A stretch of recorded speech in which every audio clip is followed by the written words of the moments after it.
다 같이 사도신경으로 신앙 고백하심으로 새벽 기도회를 하나님께 드리시겠습니다. 나는 전능하신 아버지 하나님 천지의 창조주를 믿습니다. 나는 그의 유일하신 아들 우리 주 예수 그리스도를 믿습니다. 그는 성령으로 잉태되어 동정녀 마리아에게서 나시고 본디오 빌라도에게 고난을 받아 십자가에 못 박혀 죽으시고 장사된 지 사흘 만에 죽은 자 가운데서 다시 살아나셨으며 하늘에 오르시어 전능하신 아버지 하나님 우편에 앉아 계시다가 거기로부터 살아있는 자와 죽은 자를 심판하러 오십니다. 나는 성령을 믿으며 거룩한 공교회와 성도의 교제와 죄를 용서받는 것과 몸의 부활과 영생을 믿습니다. 아멘. 찬송가 452장 찬양하시겠습니다. 찬송가 452장입니다.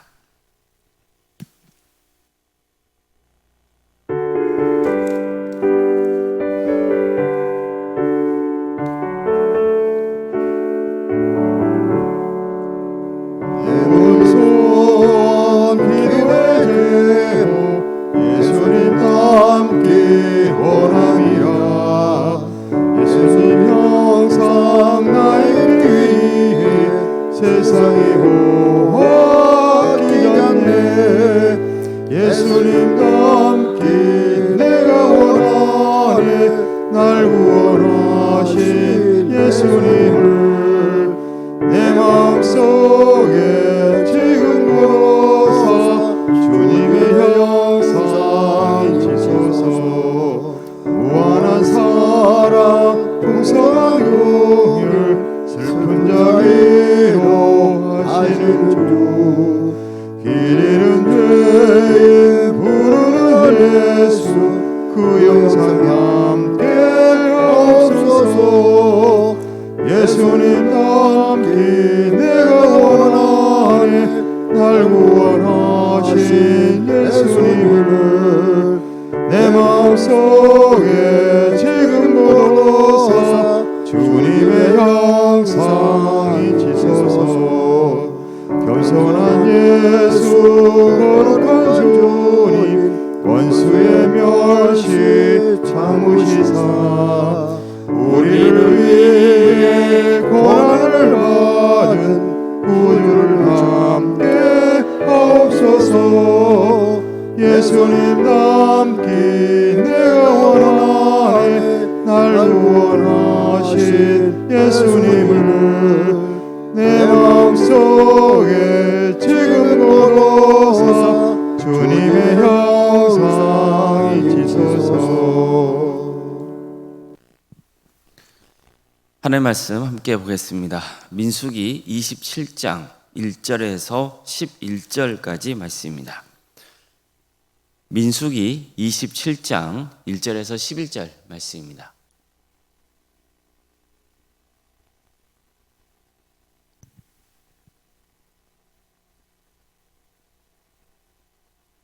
민수기 27장 1절에서 11절까지 말씀을 교독하시겠습니다. 요셉의 아들 므낫세 종족들에게 므낫세의 현손 마길의 증손 길르앗의 손자 헤벨의 아들 슬로브앗의 딸들이 찾아왔으니 그 딸들의 이름은 말라와 노아와 호글라와 밀가와 다르사라. 그들이 회막문에서 모세와 제사장 엘리야살과 지휘관들과 온 회중 앞에 서서 이르되 우리 아버지가 광야에서 죽었으나 여호와를 거슬러 모인 고라의 무리에 들지 아니하고 자기 죄로 죽었고 아들이 없나이다. 어찌하여 아들이 없다고 우리 아버지의 이름이 그의 종족 중에서 삭제되리까? 우리 아버지의 형제 중에서 우리에게 기업을 주소서 하매 모세가 그 사연을 여호와께 아뢰니라.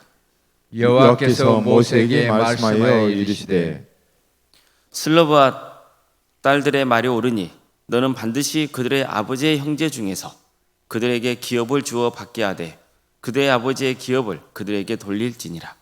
너는 이스라엘 자손에게 말하여 이르기를 사람이 죽고 아들이 없으면 그의 기업을 그의 딸에게 돌릴 것이요 딸도 없으면 그의 기업을 그의 형제에게 줄 것이요 형제도 없으면 그의 기업을 그의 아버지의 형제에게 줄 것이요 그의 아버지의 형제도 없으면 그의 기업을 가장 가까운 친족에게 주어 받게 할지니라 하고 나 여호와가 너 모세에게 명령한 대로 이스라엘 자손에게 판결의 규례가 되게 할지니라. 아멘. 아멘. 오늘도 새벽기를 드리며 하나님의 은혜를 간구하는 모든 성도님들의 삶의 자리마다 또 하나님께서 친히 세우시고 다스리시는 광주 동암교회 위에 하나님의 은혜와 평강이 늘 충만하기를 주의 이름으로 축원합니다. 오랫동안 지켜온 전통이랄지 제도는 중요할까요? 중요하지 않을까요? 중요합니다. 이것은 공동체의 정체성과도 아주 밀접한 관계가 있고 또 사회나 또 교회 질서를 유지하는 아주 중요한 토대가 되기 때문입니다. 교회 경우도 그렇습니다. 교회에도 전통이 존재합니다. 교회마다 전통이나 제도가 다른 경우도 많습니다. 교회의 전통 역시 그 교회의 정체성과 또 밀접한 관계가 있을 뿐만 아니라 교회의 질서를 세우고 또 힘을 하나로 모으는데 화합하는데 아주 중요한 토대가 됩니다. 그래서 교회는 늘 전통을 바르게 잘 세워가도록 힘써야 되는 거죠. 그러나 전통이 늘 하나님의 뜻에 맞지 않을 수도 있어요. 전통보다 더 중요한 것은 하나님의 말씀이고 그분의 뜻이잖아요. 무엇보다도 하나님의 말씀은 변치 않은 진리죠. 그러나 그 진리가 적용되는 상황은 시대나 형편에 따라서 변할 수 있는 겁니다. 그래서 우리는 늘 하나님의 뜻을 구해야 됩니다. 과거의 전통이나 제도가 있다 할지라도 거기에 대해서 지나치게 얽매이지 말고 또 바꿀 수 있는 것은 바꿀 수 있는 또 용기가 있어야 되는 거죠. 신앙의 깊이가 더할수록 더욱 그래야 됩니다. 그러지 않으면 자칫 하나님의 말씀보다 전통이 더 우위를 차지하게 되는 이상한 일들이 벌어지고 마는 겁니다. 자, 오늘 본문도 마찬가지입니다. 본문을 보면 슬로보앗의 딸들이 등장해요. 당시에는 딸을 시집 보낼 때 지참금만 줬지 땅을 분배받는 자격은 주지 않았어요. 땅을 분배받는 대상은 오직 남자에게만 국한되어 있었습니다. 여자는 땅을 분배받지 못해요. 이것은 각 지파에게 분배된 땅이 다른 지파에게 넘어가는 것을 방지하려는 차원도 있었어요. 즉 분배받은 땅이 같은 가문이나 종족, 지파에 그대로 존속되게 하려는 것이었어요. 그래서 여자가 결혼하면 지참금은 챙겨주되 땅을 상속받지 못하게 했던 겁니다. 실제로 이런 문제 때문에 이스라엘 공동체에는 몇 가지 전통, 관습, 제도 이런 것들이 존재했습니다. 예를 들어 고엘 제도를 들 수 있어요. 고엘 제도 안에는 몇 가지 경우가 있죠. 예를 들면 가난한 형편 때문에 어쩔 수 없이 땅을 팔았을 경우에요. 그럴 때 가까운 친척이 그 땅을 대신 사줘서 본래 주인에게 돌려주는 제도죠. 이렇게 하면 어떻습니까? 그 가문의 땅을 지킬 수 있잖아요. 또 한 가지는 만약 형제가 아들 낳지 못하고 죽을 경우에요. 만약 형이 아들을 못 낳고 죽었다면 형수를 아내로 맞아서 아들을 낳아주는 경우가 있었어요. 이것을 보통 계대 결혼 관습이라고도 하죠. 이것도 땅을 상속할 후계자를 낳아주기 위한 조치였다고 볼 수 있어요. 그러니까 이스라엘에는 희년지대라는 것도 있었잖아요. 희년이 되면 모든 토지가 원래 주인에게 돌아가는 제도죠. 이 역시 각 지파와 종족과 가문의 땅을 지킬 수 있게 하려는 조치였다고 볼 수 있습니다. 오늘 본문도 이와 관련이 있다고 볼 수 있어요. 즉 슬로보아시한 사람이 있었는데 그에게는 아들이 없었어요. 딸들만 있었습니다. 그런데 슬로보아시 광야에서 죽은 거예요. 그러다 보니까 장차 슬로보아스의 가문에 땅이 분배받을 수 있는 자격이 상실되는 거죠. 가나안 땅에 들어가서 이제 각 지파별로 그 지파 안에 종족별로 가문별로 땅을 분배받게 될 텐데 그때 슬로보아스의 가문은 땅을 분배받지 못하는 거예요. 아들이 없기 때문이죠. 이처럼 땅을 물려받은 아들을 얻고 딸만 있으면 어떻게 해야 되느냐라는 문제가 생기는 거예요. 그러니까 슬로바스의 딸들은 모세와 엘르아살 또 지도자들과 회중 앞에서 이런 문제를 제기했던 겁니다. 이들이 이 문제를 제기한 것은 큰 용기가 필요했을 거예요. 아버지의 유산은 오직 아들만 물려받을 수 있다는 게 당시에는 뿌리 깊은 전통이었고 제도이기 때문이에요. 따라서 모세의 경우 이들의 말을 무시해도 돼요. 전통이 그러니까요. 하지만 그는 이 여인들의 사연을 외면하거나 무시하지 않고 하나님께 아뢰입니다. 그러자 하나님은 슬로보아스의 딸들의 말이 옳다고 해주세요. 판결을 내려주신 거예요. 이들의 아버지와 남자 친족이 유산을 물려받을 때 이 여인들에게도 반드시 땅을 유산으로 주라고 명하셨습니다. 그리고 하나님께서는 이와 관련해서 명확한 기준을 정해주세요. 어떤 사람이 아들이 없어 죽으면 그 유산을 딸들에게 상속시키라는 거예요. 만약 딸도 없으면 그 유산을 고인의 형제에게 주고, 형제마저 없으면 그 유산을 아버지의 형제들에게 상속시키라 했어요. 아버지의 형제들마저 없으면 그 유산을 그 가문에서 가장 가까운 친족에게 주라, 이렇게 명하시는 거예요. 이런 또 새로운 전통을 또 마련하게 되는 거죠. 이전에는 아들에게만 땅을 유산으로 주는 그 전통이 있었다면 이제는 다시 바뀌는 거예요. 딸들에게도 주라는 거예요. 딸들이 없다? 그러면 다음 단계 이렇게 새로운 전통과 제도가 만들어지는 거예요. 우리는 오늘 본문을 통해서 아주 중요한 신앙생활의 태도를 배울 수 있어야 돼요. 우선 모든 상황을 하나님의 뜻 안에서 해결하려고 힘썼던 그 모세의 태도를 배워야 돼요. 모세는 하나님의 계명을 철저히 지키려고 힘썼던 사람입니다. 동시에 전통을 존중했던 사람이에요. 그렇지만 상당한 유연성을 발휘하기도 해요.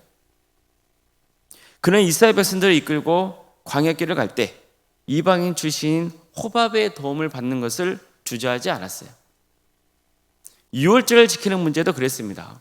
어쩔 수 없이 형편 때문에 유월절에 참여하지 못했던 사람들이 우리도 꼭 유월절에 하나님께 제물을 드리고 싶다고 했어요.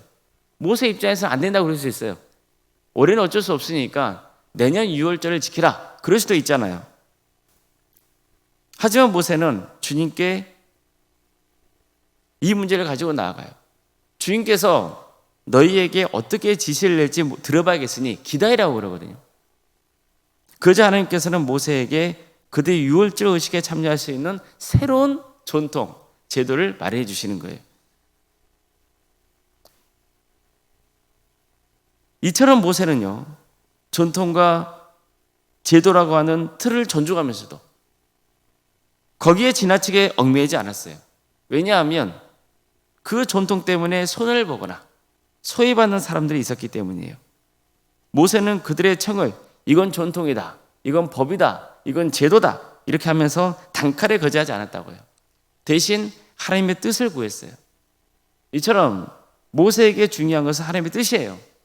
하나님의 뜻이라면 새로운 전통과 제도는 얼마든지 새로 바꿀 수 있다고 본 거예요. 또 시대에 맞게 그 전통을 다시 세워갈 수 있다고 보았던 거죠. 그런데 그 기준은 뭐예요? 하나님의 뜻이에요. 하나님의 말씀이죠. 그런데 하나님도 보세요. 하나님 역시 새로운 시대에 맞게 새로운 기준을 정해주시잖아요. 근데 그 기준이 뭐가 되는 거예요? 전통이 되는 거예요. 우리가 신앙생활하면서 늘 유념해야 할 점이에요. 사실 예수님도 유대교 신자들의 관습과 전통과 제도에 맞서고 나섰죠. 그러면서 하나님의 본래 뜻이 뭔지, 그분의 마음은 무엇인지를 가르쳐주려고 하셨어요. 우리에게도 이런 태도가 필요해요. 그래서 늘 우리는 하나님 말씀 앞에 바로 서 있어야 되고 그 말씀을 통해서 우리 자신과 교회를 개혁해 나가도록 힘써야 되는 거예요. 그러려면 가장 중요한 건 뭐겠어요? 하나님의 뜻이죠. 우리가 늘 설교 말씀을 듣고 또 성경 말씀을 묵상하고 말씀을 배워야 되는 이유가 여기 있는 거예요. 내 생각, 내가 살아왔던 그 관습, 그런 게 중요한 게 아니고 가장 중요한 건 뭐예요? 하나님의 뜻입니다. 하나님의 말씀에 따라서 우리는 그 말씀을 기준으로 지금 하나님이 우리에게 원하시는 게 무엇인지를 깨달아야 되는 거예요. 하나님의 말씀은 변치 않아요. 그러나 그 말씀이 적용되는 시대나 상황은 바뀔 수 있는 거예요. 우리는 그렇기 때문에 항상 깨어 기도하면서 지금 우리에게 요구하시는 하나님의 뜻이 무엇인지를 바르게 분별할 수 있어야 되는 거예요. 또한 성도들 간에도 서로의 생각과 의견을 또 존중할 줄 알아야 돼요. 내 생각만 옳다고 그러면 안 돼요. 내가 이때까지 이렇게 해왔기 때문에 이게 법이다, 이게 맞다, 그렇게만 주장해서는 안 되는 거예요. 항상 하나님의 뜻을 구하면서 또 생각이 서로 다르고 의견이 다른 그 성도들의 마음들을 또 존중하고 배려할 수 있는 그런 자세가 필요한 거예요. 그렇다고 해서 전통이나 제도를 무조건 무너뜨려야 한다고 오해해서는 안 돼요. 이런 건 정말 더 악한 거예요. 잘못된 거예요. 전통이 세워졌다는 것은 그 전통에 세워진 이유가 있는 거예요. 그것을 우리가 모르고 무조건 바꿔야 된다. 그것은 또 잘못된 거예요. 우리는 늘 지혜가 필요하고 무엇보다도 기도하면서 하나님의 뜻을 구해야 돼요. 그러면서 함께 마음을 모아서 교회에 좋은 전통을 세워가야 되고 또 그것이 시대에 맞지 않으면 과감하게 바꿀 수도 있어야 되고 그런 유연성이 필요한 거예요. 그래서 우리 모두가 하나님이 기뻐하시는 신앙생활을 하고 하나님께 영광 올려드리는 거룩한 교회를 함께 세워갈 수 있기를 주님의 이름으로 축원합니다. 기도하시겠습니다. 사랑하는 하나님, 오늘도 우리에게 새로운 날을 허락해 주시고 하나님의 말씀으로 하루를 시작하게 하심에 감사드립니다. 우리는 연약하고 부족합니다. 그러기에 늘 하나님의 말씀을 붙듭니다. 하나님의 선하신 뜻이 어디에 있는지, 그 온전하신 뜻이 어디에 있는지를 바르게 분별할 수 있도록 주님 우리에게 지혜를 주시고 성령 충만함으로 함께하여 주시옵소서. 우리 광주 동암교회 좋은 전통을 세워가는 거룩한 교회가 되게 하여 주시옵소서.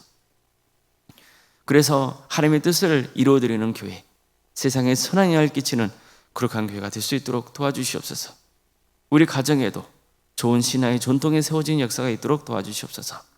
그러나 그 전통이 우리의 고집이 되지 않도록 도와주시고 항상 하나님의 말씀 안에서 우리가 깨어지고 변화되고 새롭게 되는 역사, 그래서 이 시대에 하나님의 뜻이 어디에 있는지를 늘 분별하며 그리고 그 뜻대로 순종하는 거룩한 교회 또 성도의 가정이 되게 하여 주시옵소서.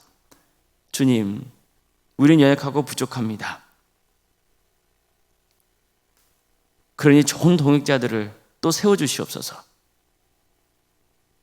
믿음이 신실한 자들이 차고 넘치는 교회가 되게 해주시고 그래서 더욱 마음을 하나로 모아서 주의 뜻을 행하는 교회, 또 하나님의 마음이 합한 거룩한 가정 되게 하여 주시옵소서. 우리 성도들의 여러 가지 어려운 문제를 놓고 주님 앞에 기도하오니 들어주시고 좋은 길로 인도하여 주시옵소서. 유체적인 병으로 치료받고 있는 우리 성도들이 있습니다. 주님, 그들을 불쌍히 여겨 주시옵소서. 치유 회복 역사를 허락하여 주시옵소서. 하나님의 뜻이 어디에 있는지 그 섭리를 우리는 다 알 길은 없습니다. 그렇지만 주님, 우리는 살려달라고, 고쳐달라고, 도와달라고 간구할 수밖에 없사오니 주님, 우리의 기도를 들어주시고 응답하여 주시옵소서. 경제적인 문제로, 또 직장과 사업의 문제로, 또 가정의 여러 가지 관계의 문제로, 자연선도의 문제로 기도하고 있는 성도들이 있습니다. 주님, 그 기도를 들어주시옵소서. 하나님의 때를 기다리게 하여 주시고 또 하나님께서 주권적으로 역사하심을 소망하는 그런 삶의 길을 갈 수 있도록 도와주시고 또 우리의 삶을 또 돌아보며 잘못된 것은 고칠 수 있는 또 용기도 주님께서 주시고 그래서 정말 하나님께서 기뻐하시는 삶, 주님 때문에 삶이 회복되고 치유되고 새롭게 변화되는 역사가 있게 하여 주시옵소서. 주님, 학업으로 직장으로 군복무로 여러 명 가운데 해외에 나가 있는 성도들이 있습니다. 어디 자리에 있건 주의 영광 위에서 살아갈 수 있도록 도와주시고 그들의 안전을 지켜주시고 때가 되면 다시 이 동암지 땅에서 하나님을 예배하는 날이 오게 하여 주시옵소서. 주님, 자녀의 잉태를 바라는 가정도 있고 또 출산을 앞둔 가정도 있습니다.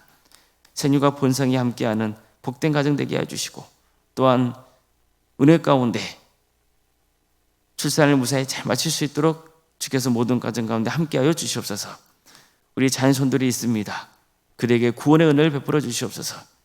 혹시 믿음의 자리에서 떠난 자녀들이 있다면 그들을 궁여겨 주셔서 그들의 믿음이 회복되는 역사 있게 하여 주셔서 하나님의 역사로 신앙의 명가를 세워가는 복된 가문 되게 하여 주시옵소서. 또 우리 자녀손들에게 은사와 달란트를 주시옵소서. 그들을 통하여서 하나님의 선한 역사가 이루어지게 하여 주시옵소서. 취업과 또 결혼의 문제를 놓고 또 기도 중에 있는 성도들이 있습니다. 수능 앞둔 자녀들이 있습니다. 주님 도와주십시오. 그들에게 새로운 길을 열어주시옵소서. 또한 어떤 자리건 더 담대하게 주어진 일을 감당할 수 있도록 인도하여 주시옵소서. 우리 성도의 사업장과 직장의 자리를 지켜주시고 우리 성도들을 축복의 통로로 삼아 주시옵소서. 그래서 하나님의 선하신 역사가 우리 성도들이 있는 자리에 임하는 그런 축복을 허락하여 주시옵소서. 우리 성도들이 머무는 그 자리가 선교의 자리가 되게 하여 주시옵소서. 우리에게 다양한 부서들이 있습니다. 각각의 부서마다 주께서 함께하여 주시고 그 부서를 통하여서 한 영혼이 예수 그리스도를 인격적으로 만나는 역사가 있도록 도와주시고, 또 우리 성도들이 주님 안에서 하나 되는 역사, 하나님의 능력에 힘입어서 성령의 역사로 선한 영향을 끼치는 거룩한 공동체가 되게 하여 주시옵소서. 캄보디아 단교 선교팀을 구성토로 인도하시며 감사드립니다. 주님, 모든 준비하는 간증 가운데 함께하여 주시고 하나님의 선하신 역사로 캄보디아 땅에 복음의 씨앗이 뿌려지게 해주시고, 또한 우리 동암교회도 땅까지 이뤄서 복음을 증거하라 하신 그 주님의 명령에 순종하는 거룩한 교회가 되게 하여 주시옵소서. 여름 성경학교와 또 여름 수련회를 앞두고 있습니다. 주님, 이제 기도로 준비합니다. 도와주시고 함께하여 주시옵소서. 섬기는 교육자들과 또 선생님들 가운데 함께하여 주시옵소서. 또 우리 사랑하는 교육부 학생들, 주님께서 그들을 기억하여 주시고 은혜 중에 모든 사역이 잘 맞춰질 수 있도록 인도하여 주시며, 이런 기회를 통하여서 많은 영혼들이 또 주님께로 돌아오고 또 전도되고 그리고 신앙에 자라는 귀한 축제의 자리가 되게 하여 주시옵소서. 원로선생과 사모님 성령 충만케 하여 주시고 평안의 축복을 보여주시고 신앙의 명가를 세워가는 역사가 있도록 인도하여 주시옵소서. 장로님, 안수집사님, 권사님, 집사님, 교육자 모두에게 성령 충만케 하여 주시옵소서. 주님, 그들에게 은혜를 베풀어 주시옵소서. 가장 낮은 자리에서 겸손하게 주의 일에 힘쓸 수 있도록 도와주시고, 이 모든 과정을 통하여서 주님께 칭찬받고 또한 우리 성도들에게도 좋은 모범이 되는 그런 복된 직분자들이 다 될 수 있도록 인도하여 주시옵소서. 주님, 이 나라 민족을 불쌍히 여겨 주시옵소서. 하나님의 공의와 정의가 바로 세워지는 복된 나라 되게 하여 주시옵소서. 대통령 선거가 있는 날입니다. 주님, 필요한 자가 세울 수 있도록 도와주시고, 무엇보다도 하나님을 믿는 위정자들을 주님께서 기억하여 주셔서 하나님을 두려워할 줄 알고 하나님을 경외하는 마음으로 잘 섬길 수 있도록 인도하여 주시옵소서. 이런 모든 과정을 통하여서 또 나라가 안정되게 하여 주시고, 무엇보다도 이 땅에 세워진 교회들이 교회다움을 회복하고 정말 하나님의 역사 속에서 복음을 붙드는 교회, 이 민족을 사랑하고 우리 모든 성도들이 각각의 저소에서 빛과 소금의 사명을 잘 감당하는 귀한 사명을 품고 나아가게 하여 주시옵소서. 하나님 때에 평화로운 통일이 이루어져 북한 땅에 많은 교회들이 세워져 수많은 영혼들이 구원받는 역사가 있게 하여 주시고, 하나님 나라를 헌신하고 있는 목회자들과 선교사들을 늘 기억하여 주셔서 그들의 헌신을 통하여서 많은 구원에 매여지는 축복을 부어 주시옵소서. 모든 걸 주님께 의지하오며 살아계신 예수님의 이름으로 기도드리옵나이다. 아멘. 하늘에 계신 우리 아버지, 아버지의 이름을 거룩하게 하시며 아버지의 나라가 오게 하시며 아버지의 뜻이 하늘에서와 같이 땅에서도 이루어지게 하소서. 오늘 우리에게 일용할 양식을 주시고 우리가 우리에게 잘못한 사람을 용서하여 준 것 같이 우리 죄를 용서하여 주시고 우리를 시험에 빠지지 않게 하시고 악에서 구하소서. 나라와 권능과 영광이 영원히 아버지의 것입니다. 아멘.